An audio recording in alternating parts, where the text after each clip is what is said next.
Cheese. Can everybody see me, hear me? Um, Let me start trying to tag people here. Um, Greetings, everybody. I'm just checking in. It's been a long week, man. Long week.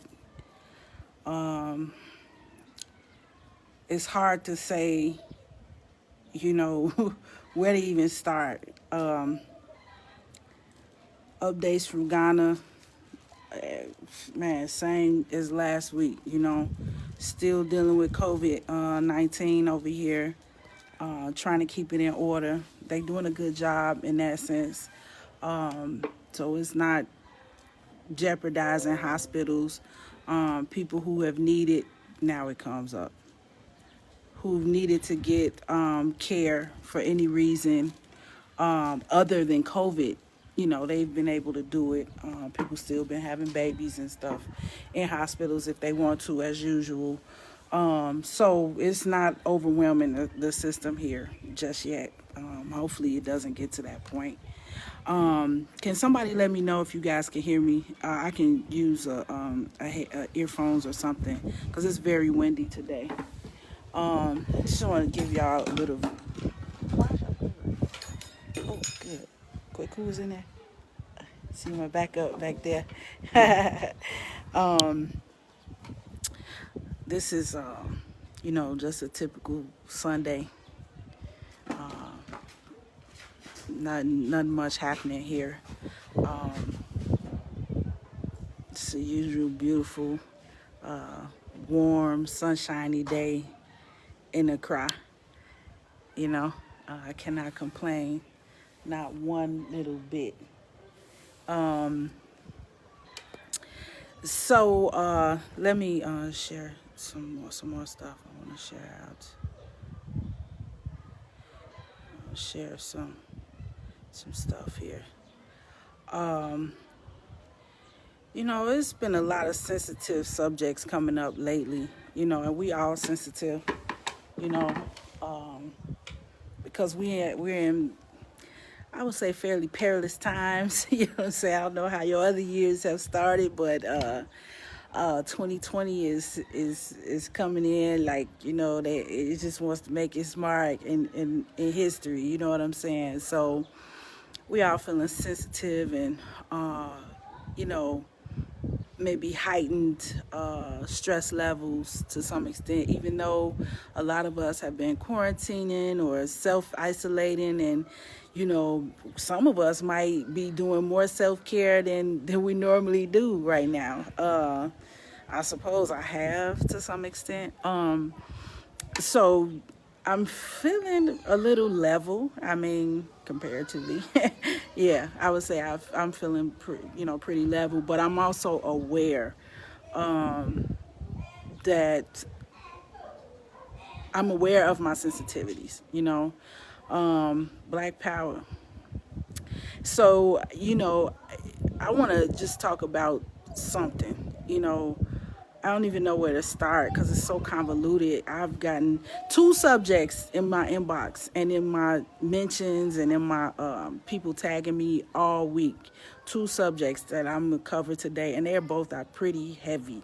So I'm going to take my time and we're going to deal with some stuff. So questions, pop them in, comments, pop them in. We're going to just get sensitive today and talk about some things. Number one, and it has to be number one, and that's unity.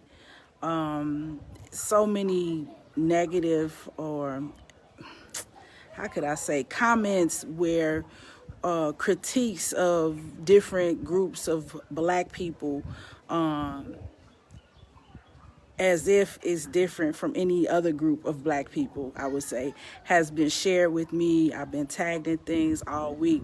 And I absolutely refuse to isolate any one person as the poster child for making remarks that I think are divisive and anti-African, anti-black, because we all struggle with levels of those things. And if you say you don't, excuse me to say, you're lying to yourself.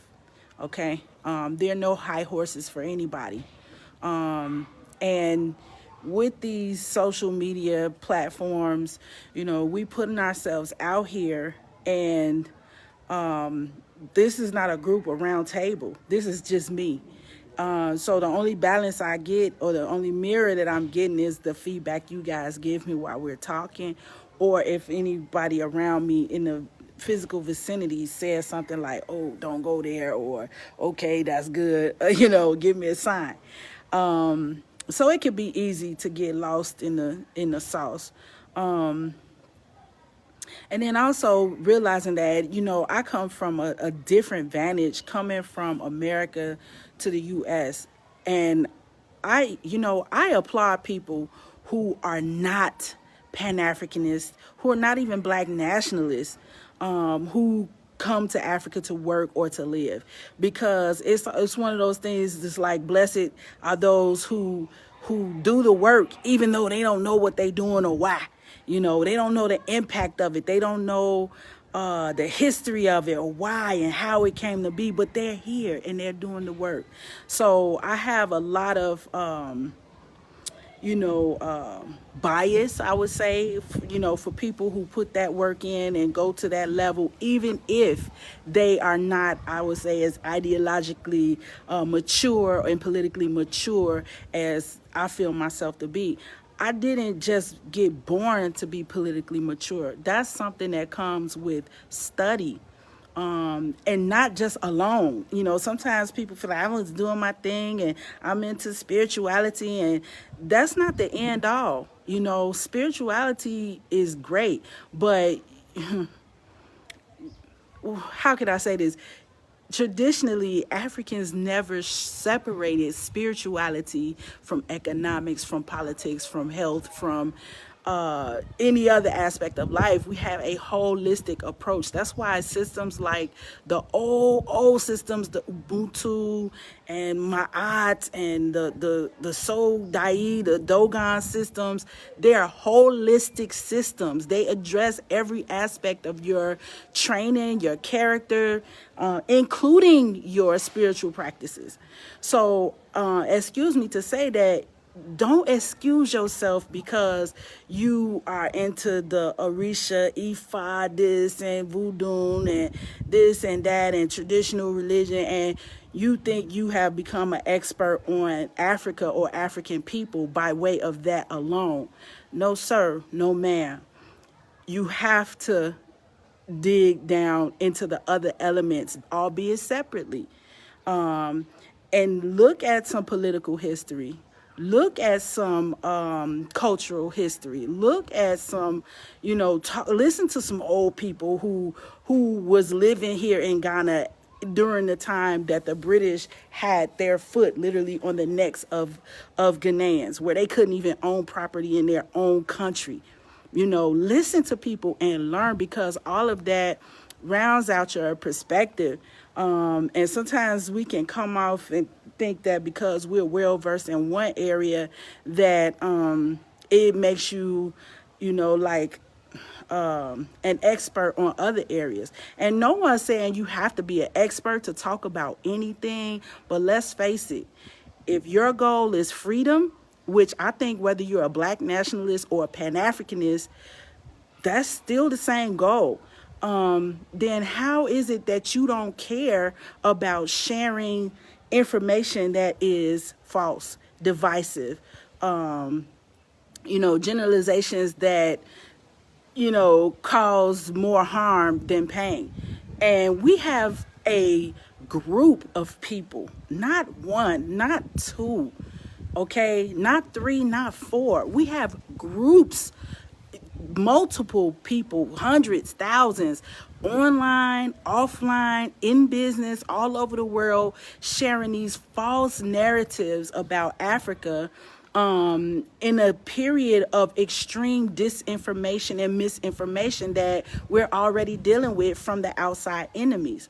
So it is upon all of us to self-correct, criticize, and other people to constructively criticize. And you know my take on that: criticize within the context of organization, criticize out of the intent of love, and criticize out the intent of providing a damn solution. Thank you so much. So yes, that's Sister Malinke is right. It's levels to this, and don't think that you guys over in America talking all this crazy anti-African stuff doesn't impact those of us on the ground.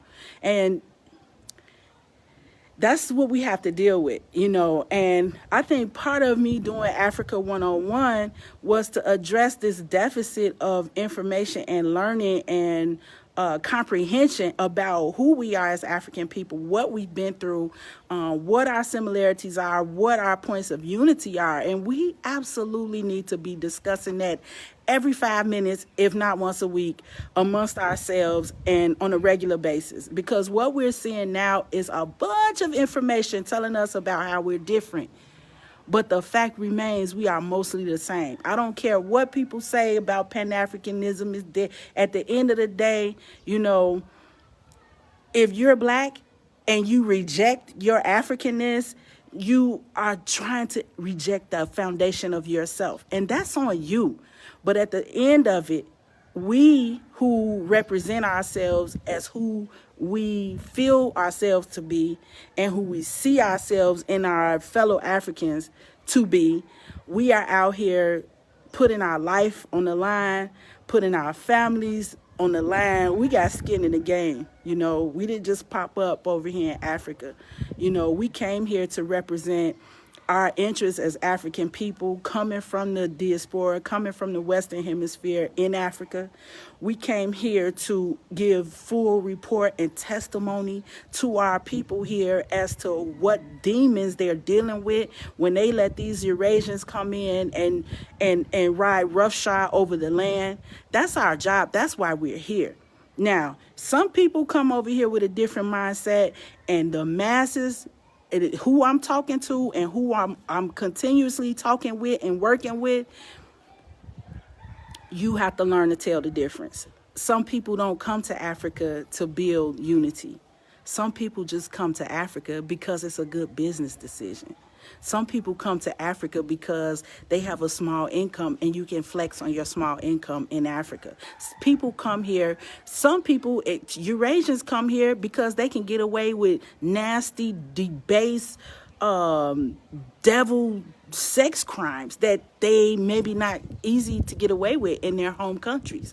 Okay? People have all kinds of reasons for coming to Africa, and it behooves you who are listening to look at people. Ain't nobody lying. Everybody's making full disclaimers. As soon as you get on and you give your personal account and you tell everybody what you're working on, you have to learn how to know the difference between somebody that's building unity and somebody that's just building, okay? And it's a difference. Now, do we all want to be free? Yes, that's our point of connection.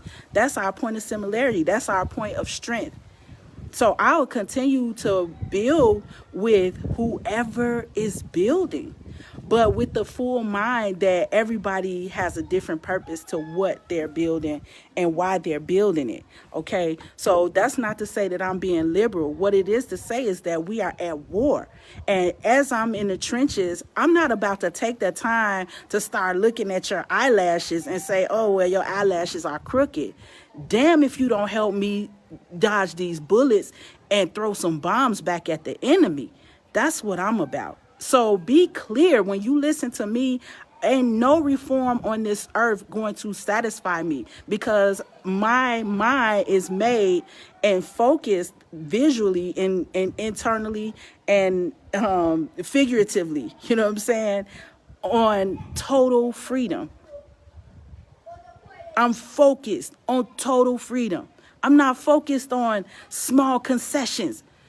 I'm not focused on reform. Okay, so know that when you come to my Facebook page, it might seem outrageous, but know who you're dealing with and why I'm dealing in that direction. And my goal is for revolutionary thought and practice and lifestyle to become more of a center as opposed to a fringe conversation. Somebody I heard about over there, they doing that black shit. No, everybody needs to be doing that black shit. And I'm here to represent the black shit that I'm doing and to try to invite you on board to to make that move and to make that level of progress. So Aaliyah Matthews is saying, I won't share anything negative. I don't know enough, but for sure it's only what white America try and tell us. So if I can't find anything positive, I choose not to share at all because I only know what people share from Africa, so I look for the beauty. Well, sis, man, you doing us a service because we really don't need help with the problems. And it's not to say that we don't have problems that we have to discuss. We have seen some hard issues that we have to absolutely discuss. But it's a way to do everything. You could discuss it in a way that builds unity and puts us in a better position solution-wise, or we could spend all our time arguing because instead of just telling me something, you yelled at me and spit in my face at the same time. See, that could be a problem. Then we got to get sidetracked on me wiping my face, me being worried about you gave me a disease, then the fact that you hurt my feelings because you was yelling at me. You know what I'm saying? So it's a little bit of a common sense factor, but it's also an organizational factor. So as I'm coming from years and years of organizational training and organizational participation, I didn't just come to Africa as Cicely, wife and mom. I came here as Cicely, an experienced organizer, somebody who knows how to work with people. I know how to talk to people. That did not just pop up overnight. I used to be the one in college just cursing white folks out. You know what I'm saying? Well, that's because I went to a white college. God help me. But, and it had to be done. But I'm just saying, can you imagine spending your time like that? So I also have come a long way, and I have a long way to go. And I acknowledge that, and I don't feel bad about that. Another thing I would like to add is that, we love to have the support of the diaspora for what we're trying to do over here. I think it's your right and responsibility to participate, to offer criticism, money. Don't just offer criticism and then when we fundraising and we out here on the grind and then you know where to be found, because then your words start meaning less and less. Okay, but hey, you feel free to put out a word that don't mean shit if that's what floats your boat. But I'm saying if you want to, if your word is standing on something, go ahead and make it count. Don't just make it count to offer criticism. Make it count in terms of support and putting some skin in the game, because we live here. We didn't just visit here. And I'm here to tell you, you could visit here and visit, but it's a very big difference between living in Africa and visiting Africa. So please, respect the work on the ground, respect the workers on the ground. Sometimes it's not easy. We get over here, we get homesick. I mean, we got to the point in my house where my sons was like, we need some donuts. And they literally, I have never made, and I cook. I've never made no donuts because, why the hell would who make donuts when they make peach cobbler, especially the way I do? You know what I'm saying? So I've never bothered with anything like that. My sons was like, we need some donuts. And they got in the kitchen and made their own donuts. And I'm talking about custard and chocolate glaze and all. You know what I'm saying? Because sometimes, even though it's not the best thing, is the thing that you knew and know, and you miss it. Women get over here, we miss our girls, we be just homesick. You know what I'm saying?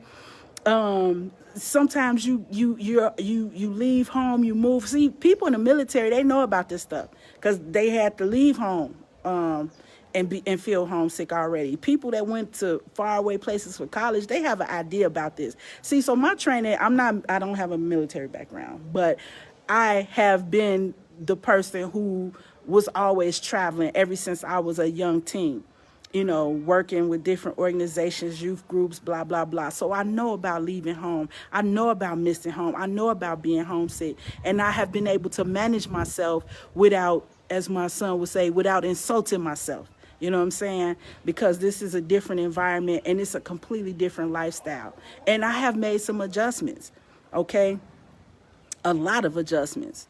Some things you can't just adjust away after you had a lifetime of doing it in a certain way.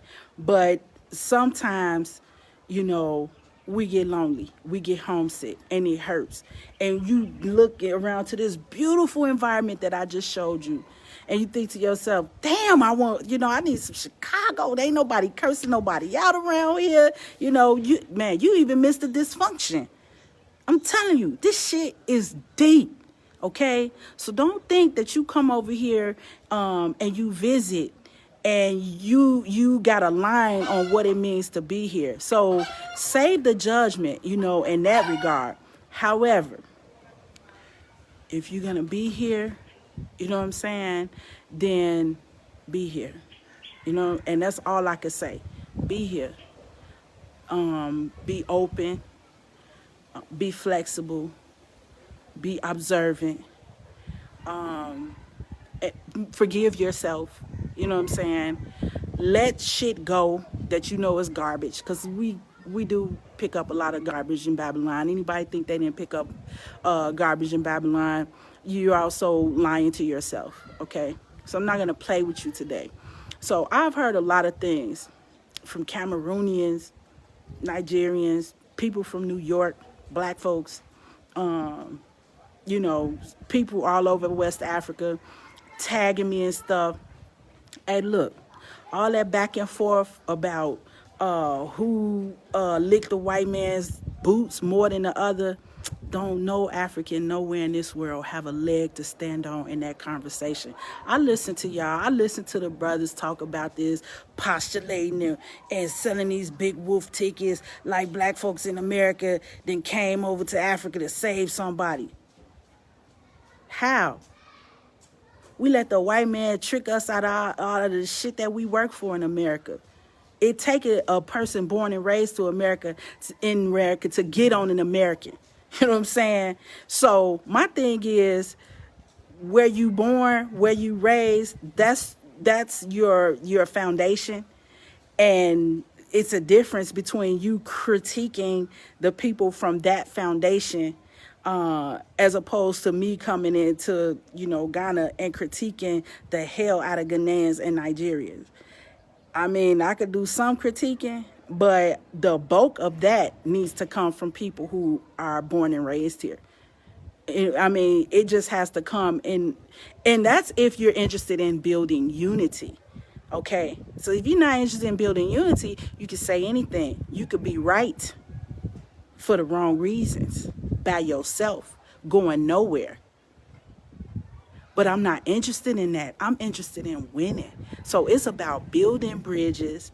It's about presenting solutions. It's about staying in my lane. It's about maintaining respect. Some of the stuff, I heard a brother came online literally calling the sisters all out their names. I mean, bro, how? And you lucky we on Facebook. Serious, because do you think in real life you could get away with that? I don't know where some of these people from. Maybe they come from some silver spoon uppity Negro areas or something. Because where I'm from, you don't talk to people like that. You don't talk to people like that unless you expect to get your mouth banged. Serious. So I don't tolerate foolishness. Yes, I'm building unity, but we absolutely need to stay in our lanes for real. The bulk of what I heard all week, yeah, I posted some of it. You can look down my Facebook page for the week and see some of this foolishness. I don't have a leg to stand on. Can't nobody in Nigeria tell nobody nothing about licking white folks' boots. Can't no Negro from Chicago, Atlanta, New York, or nowhere in America talk to nobody about licking white folks' boots. Can't no Ghanaian look down on nobody else about how they lick white folks' boots. The problem we face today is we all been licking too much boot and not putting enough boot in white folks' ass. Excuse me to say, not all white people are bad. That's my disclaimer. But where the good ones at? Please tag me, introduce me to them. I love to meet them. But the point is, none of y'all have a leg to stand on. I don't have a leg to stand on in that. I don't have no bone in that fight. All I have is we all on this battlefield trying to get free. And ain't none of us been no better at it than any other one. The same pedophilia and trafficking, human trafficking and kidnappings, and I'm just talking about in America. You know what I'm saying? I ain't even come over to West Africa. I ain't come over to East Africa. You see? The worst. I've been in Chicago, in the middle of the city. Go out at 2 a.m, in the middle of the city, and see these little boys, about 100 seas of little boys, being sold and bought by old white men. If I didn't see it with my own eyes, I would never believe that it was happening in Chicago, in the middle of America. Who would I be to come over to Ghana and pass judgment because of the foolishness that I see in the same regard over here? I came to roll my sleeves up and hit the ground and get to work on banging on this beast so they're not able to do this to us anywhere. What would I look like coming over here talking about why y'all ain't kick these Chinese out? We in the hood. We can't even get a corner store. We can't even own a corner store. Let alone produce some matches or some paper towels or some, you know what I'm saying? Some production to put somebody to work. Then we want to call about black business, and black capitalism. That's an oxymoron if I ever heard it. Get the hell out of here with that bullshit. You are the capital. You the capital all over this world. They drinking our blood. All of us. How dare you get lost in some petty ass name calling and blaming as if one group of Africans is doing any better than the other one. How dare we do that? You know what I learned this week? You guys are not reading and you're not studying. Okay? And that's going to be a problem because we're facing a very huge disinformation campaign brought on by outside forces. It cannot be underestimated. It's to the extent where they can come into a rebellion and turn the whole tide of the rebellion. We'll be finished rebelling and ain't got nothing we fucking asked for. Ask me how many times it have happened. That's going to bring us into this talk about Black Lives Matter, the foundation and the corporation, the nonprofit. Okay? Because we got to go there. If we were studying, then we would know. If we was organizing within groups, then we would not be caught unawares. So it's one thing for you to read your little book. I see y'all showing off your little libraries. That's great. But your take on that book is going to be rounded out by my take on that book and about 3 other people's takes on that book. So you're not doing nothing. Because if we was doing something, we wouldn't be repeating the same cycle for the last 40, 60 years. And we've been on repeat. Even Garvey damn parade wasn't overtaken by nonprofits. How? How did we go backwards? Malcolm said we was done with this. We was past that point. They couldn't fool us in 1964. Here it is in 2020, and I got seasoned organizers contacting me talking about what's going on with this Black Lives Matter. If you don't know, I already realized you have not been paying attention and you have not been studying. And I'm getting on you because we absolutely have to do it. I could come on here live, talking, teaching. You can invite me to your groups and I could teach this and teach that. All these big time teachers out here, PhDs, big heads, you know what I'm saying? Babe, it ain't gonna take the place of you paying attention and picking up a book. You know what? I included a lot of links today before I went on live on my page Check them out. You know what else I'm gonna link? I'm gonna link some of them old school Malcolm X speeches.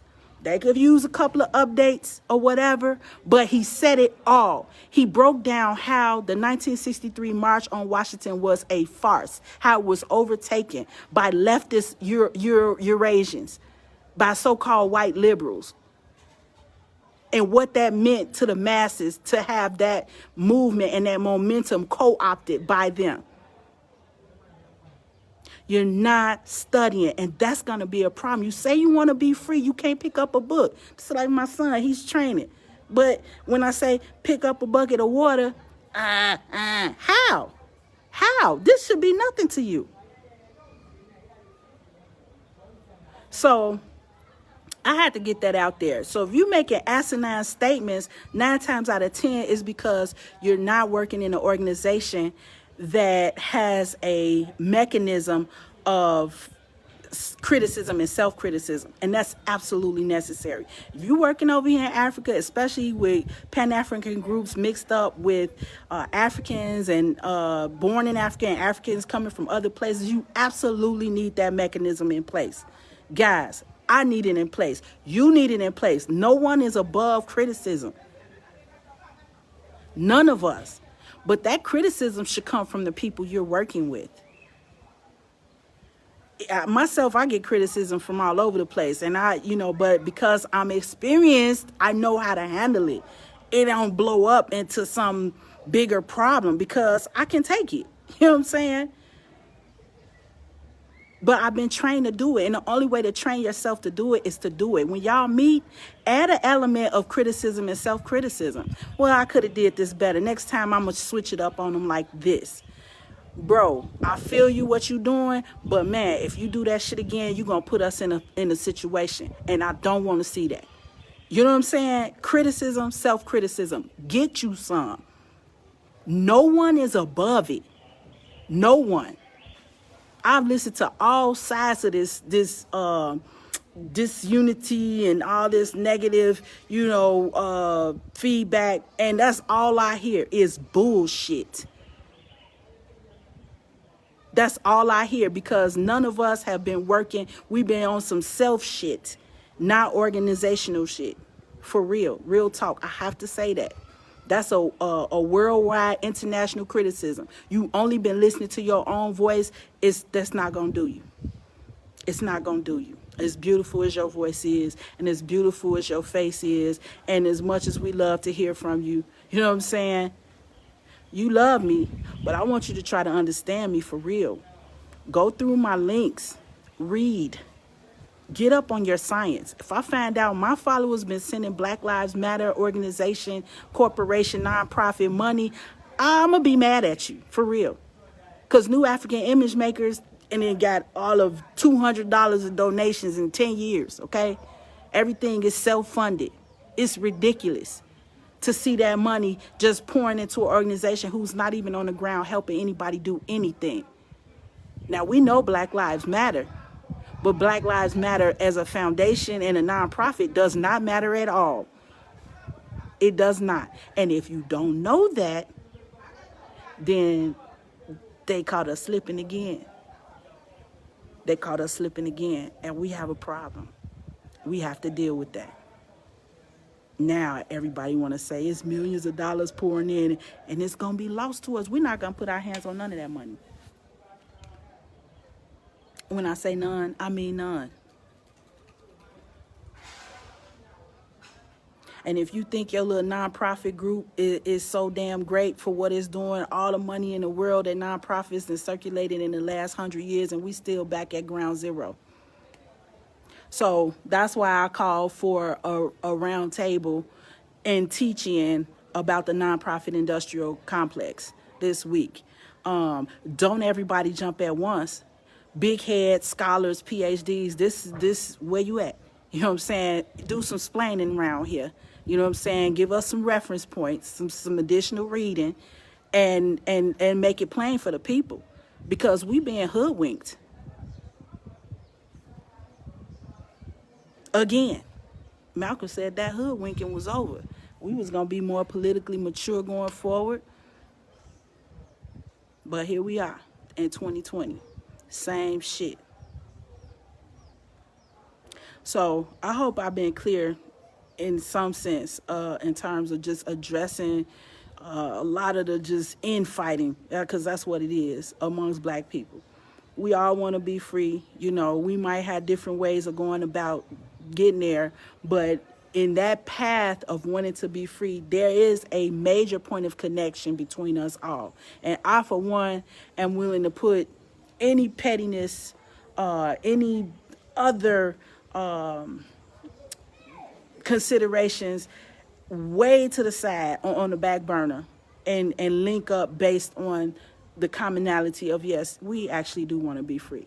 Even the misguided, you know, the misunderstood, we all want to be free. You know what I'm saying? It's just that simple. If you ain't ever picked up a book in your life, you know you don't want the police knee on your neck. I know I don't want that shit. And for all those people that, well, they do that to my family, it is your family, bro.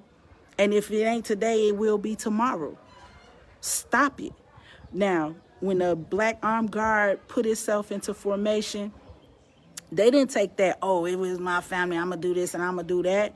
They safeguarded the entire community from terrorists, from the police and the KKK. They successfully did that. And I'm going to leave that right there. You know what I'm saying? While you online calling sisters out their names, you as a brother, can you defend us? Can you defend our community? Do you have a community worth defending? Do you own any means of production in that community? How can you trash one person to so-called defend another? No, we're not doing none of that. We're not doing none of that. And I'm calling it out. I want everybody who came to Africa to unify and build unity on this side, everybody else on that side. Now, we can shout across, get together, and decide what we could do together. But just know, at the end of the day, we on two different levels of thinking. And I want the masses of people to know that it's some real, can I say it? It's some real motherfuckers out here. And we're not playing. We're not sugarcoating. We're not reformists. We're going for the gamut. We're going for the whole fucking thing. Now, can we work with church people? Me? Yes. Can I work with Muslims? Me? Yes. And I would suggest any trained organizer, get yourself to the point where you can do that. Work with people you don't agree with. If they're black and we're all trying to get free, find a point of commonality, and that's all we need to focus on for that. And the rest, you let it go. You leave it. History will be the judge. Our children will be the judge. I wish I could be a fly on the wall in 50 years when the kids of that day look back and be like, what was them people thinking about? Why didn't they unify? Why did they leave us like this? I'd rather us put all that BS to the side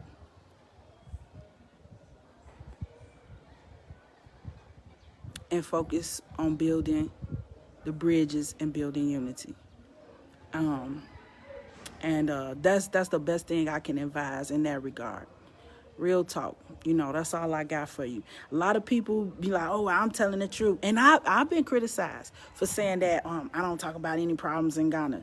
Look, if your problems in Ghana are going to center on, oh, they ain't had no paper towels in the bathroom and this type of thing, your mind's in the wrong place to start with, you know. And I guess that's a judgment, wrong place. It's in a different place than my mind. You know what I'm saying? Because I came over here to challenge the Western constructs in my mind. I didn't come here to prop them up. So therefore, the conditions that I meet here, I have to meet them. I have to confront them. I have to accept them. I have to work with them. That's how, you know, you grow and make progress. You can't be the same as you was in Chicago, in Accra. You're the same person. I have the same principles. But I can't come over here and check nobody on their environment and what they're doing. I have to come and say, you know what? How do you feel about that? You know what I'm saying? You want to change it? I'll help. Or we had this problem and this is what we did and it helped. Or you know what? And this is mostly what I found myself saying, damn, we had this same problem in America. Same place, same shit, different place. I found myself saying that more often than not. So that's my mindset that allows me to encounter challenges and not place it into a judgment where I'm like, oh my God, you know, the taxi is raggedy as fuck. That's my favorite one because, you know, sometimes the taxis will be raggedy. First, by the time they open the borders and you get back over here, I'm sure they're going to all be replaced with nice, new and clean cars. At least I heard that's what they was working on. But, in either case, you know, that's kind of, you know, neither here nor there. It makes a difference when you're living here, but not so much when you're visiting. And right now we're trying to encourage people to visit. You know what I'm saying? We're not trying to discourage it, okay? So what I could say is, you know, you got to meet your people over here. You know, the good, the bad, and the ugly. Now, how's that for keeping it real? You know, because that's real for real. And anybody that thinks otherwise is lying to themselves.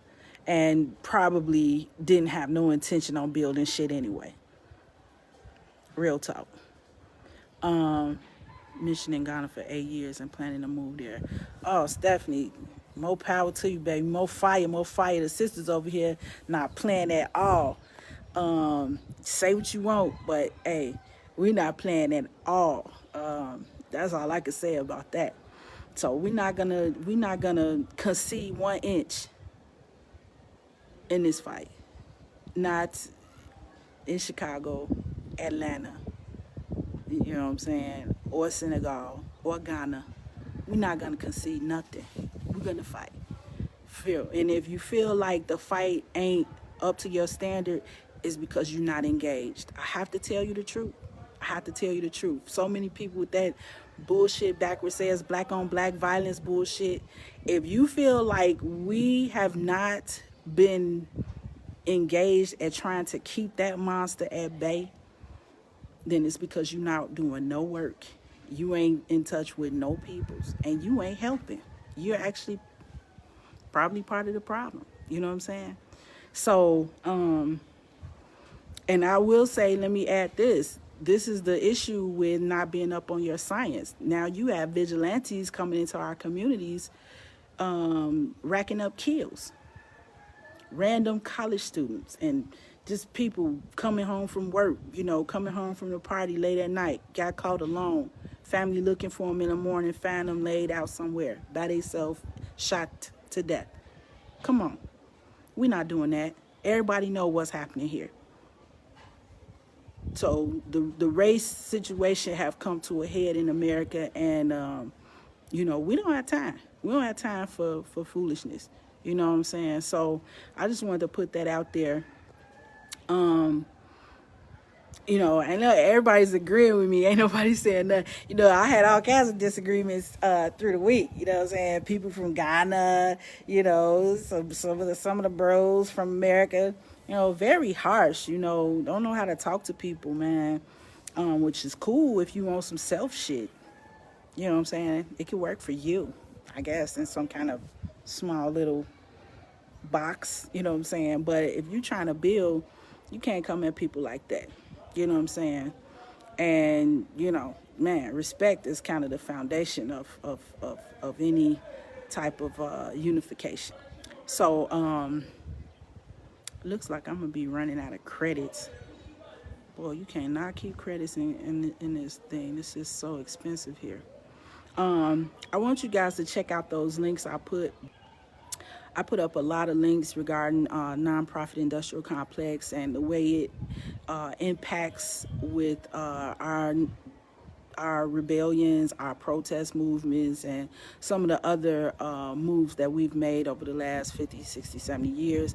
I'm going to add a few more, and then maybe I'll come back at you guys a little bit later to talk more about that. But I really need a couple of partners to chime in on that.